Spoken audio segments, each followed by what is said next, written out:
This is a story about how a man can move from being a guy you kind of know to being your full blown stalker. So, the summer before the senior year of high school, I did this African American Youth Leadership program that I was nominated for, and it was like at Sac State. I grew up in Sacramento, so it was like really cool. It was like this week of just hanging around really educated young black people, and I adored it. And yeah, like in the time I was there, you like form little cliques, and this guy was like one of my like four like friends in the little clique I had that week. And we were cool. We weren't like super close or nothing, and he was kind of shy, but like he was cool, no problems, no qualms. But after that program, we all tried to like stay in touch, right?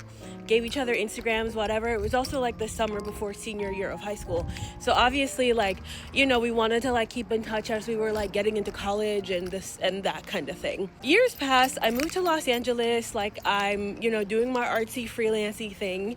I don't really hear from anyone for years, and out of the blue he kind of just like randomly he was a photographer, or he became a photographer, and because I was like a freelance like costume person doing creative things around LA, he was like, we should do something together, we should collab. And I was like, okay, cute. But the more he was texting me, the more I realized like he didn't really just want to collab. Like he was trying to make something romantic happen, which was weird because we like had never had that vibe in person. But I just was busy at the time, so like it just kept like being this thing where he'd like try to make plans happen, and then I couldn't actually make plans happen. I don't know. So he would just be texting me a lot, and it was never anything interesting. It was never anything fun. It was just a lot of what's up texts. And I was just like, all right, sure. And I wasn't opposed necessarily to seeing if there was a romantic connection. I was just busy and overwhelmed. Like being a freelancer is so much hustling, and I was like 24 and tired, okay? I was 24 and tired. Anyways, so that didn't really go anywhere. And I just kept trying to like drop off the conversation. Like every time he would text me, I would literally just like not really respond. And it just was like, and he would just be very persistent.